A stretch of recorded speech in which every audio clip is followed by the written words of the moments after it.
नमस्कार मो ना शांतिलता दिगाल बेतेंडा ग्राम रे रहुअछि प्रतापपुर पंचायत बालियंता थाना बालियंता खोर्धा जिला आपण मानक मोर अनुरोध जे मो सरकारी जमी टिके पाई ना सरकारी जगार रही अछि भूमिहीन रे केते लोक को दिया गला मते एपर्यंत मु पाई पाइली नहीं सरकार जगार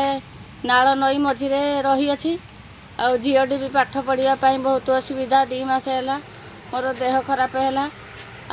चलवाई घर भी बहुत असुविधा हो दशमी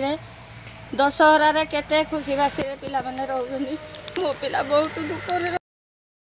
रे मुता किछि करि परिनी आपण मानक मोर अनुरोध करूची केमती एते थरा मु अनुरोध कला परे मते जागा टिके घर टिके दिया जाऊ आपण मानक मोर अनुरोध।